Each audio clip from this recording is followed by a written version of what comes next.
I get it. I live here in New York City, a city that has more music venues than it does Starbucks, and pretty much every band stops here to play at least one night on their tour. You, however, live in a super small city in the middle of nowhere. You have no access to good venues, you have no record stores, and you're just trying to figure out how you're gonna survive as a huge music fan in what is a musical wasteland. And while I do live in this wonderful city now, don't forget, I spent a lot of my life living in Cleveland, and more than that, living in really ridiculously small towns. We're talking towns that were so small they didn't even have a single stop sign, so I totally get where you're coming from.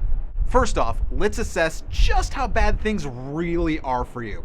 If you live within, say, a 3-hour drive of a major city, you don't have it as bad as you think you do because that city is absolutely in striking distance. I can't even count the number of hours that I've spent going to and from other cities simply because the bands I wanted to see weren't playing my town. If you really love the music, sometimes you have to suffer through a car ride or 10.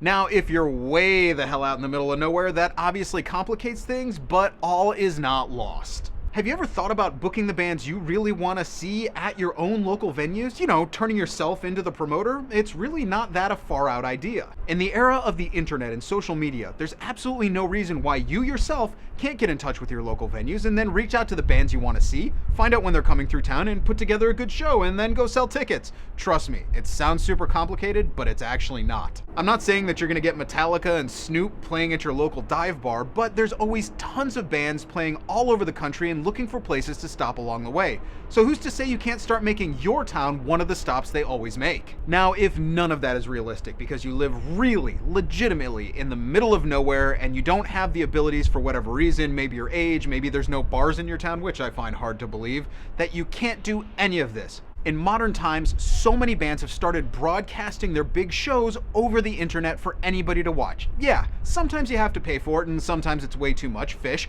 but in a lot of cases, they put it up there for free so that fans all over the world can enjoy their shows. Along with that, there's a growing number of jerks who are illegally live streaming shows through their iPhone so that they can blind everybody sitting behind them.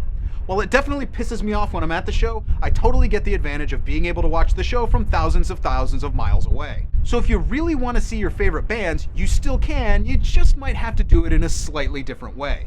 And hey, if you're watching from home, you don't have outrageous food prices and no line for the bathroom. So yeah, I get it. Living in a small town can totally suck because bands rarely come through, at least the bands that you want to see. But in the age of the internet, it's there for you to take advantage of. There are so many ways that you can turn your town into the next musical mecca. Oh, and if you're one of those people who says that your town doesn't have a good record store, go open one. Duh.